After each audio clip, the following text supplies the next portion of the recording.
কটা জানালা খুলে দাও না।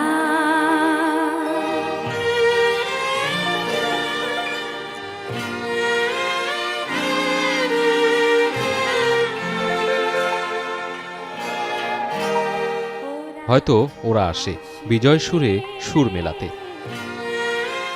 একটি স্বাধীন পতাকা, সবুজ ভূখণ্ড আর বিজয়ের গানের জন্যই যে তাদের আত্মত্যাগ।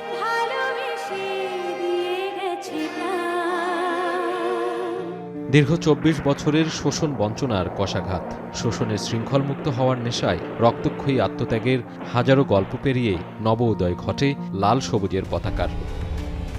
সে লড়াইয়ে মুক্তিকামী মানুষের কাতারে সামিল হয়েছিলেন বুদ্ধিজীবীরাও। বিজয়ের গান গাওয়ার আগেই ঘাতকের নির্মমতা ঢেকে দেয় নিকষ অন্ধকারে। ইতিহাসের নির্মমতম হত্যাযজ্ঞের শিকার হন শিল্পী, সাহিত্যিক, লেখকসহ মুক্তবুদ্ধি চর্চার মানুষেরা। ১৪ ডিসেম্বর ১৯৭১, মহামুক্তির অপেক্ষা।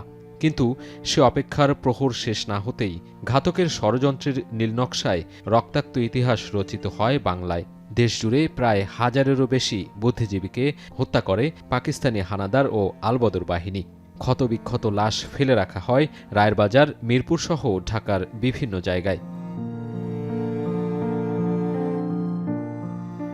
লাখো প্রাণের বিনিময়ে যে শূন্যতার মাঝে স্বাধীন ভূখণ্ড মাথা তুলে দাঁড়িয়েছে, তাতেই তো বিজয়ের পূর্ণতা। স্বাধীনতার ৫৪ বছরে এসে বুদ্ধিজীবীদের ত্যাগের মহিমায় আপসহীন বুদ্ধিবৃত্তিক চর্চার খাতা কতটা পূর্ণতা পেল? ব্যক্তিদের আমরা হারিয়েছি, সেই শূন্যতা জাতীয় পর্যায়ে তৈরি হয়েছে।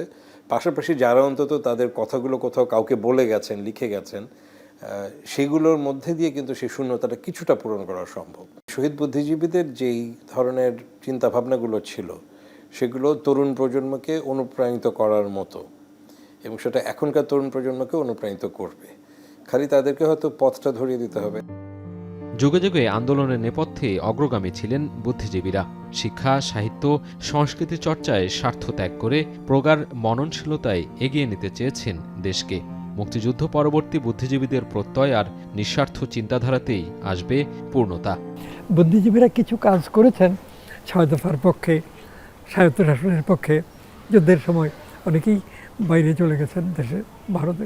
ছাত্র তরুণ যারা রাজনীতি করে তারা অনেকে পড়ে অনেকখানি অনুপ্রাণিত হয়, কিন্তু তারা তো রাজনৈতিক দলগুলোর নেতাদের দ্বারা পরিচালিত, বিভিন্ন ছাত্র সংগঠন।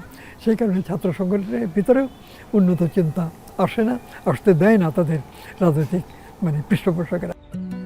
মুক্তিযুদ্ধ শুধু ৯ মাসের গণ্ডিতে নয়, বরং সার্বভৌমত্ব রক্ষা, বৈষম্যহীন সমাজ প্রতিষ্ঠা আর গণতান্ত্রিক পথচলায় পাথেয় হিসেবে সঙ্গী হয়ে থাকবে। বুদ্ধিজীবীদের গৌরবময় আত্মত্যাগ যুগে যুগে মর্যাদার লড়াইয়ে সোপান হয়ে রইবে। মন্তব্য শহীদ স্বজন ও সমাজ বিশ্লেষকদের। সাজিদ আরাফাত, এখন, ঢাকা।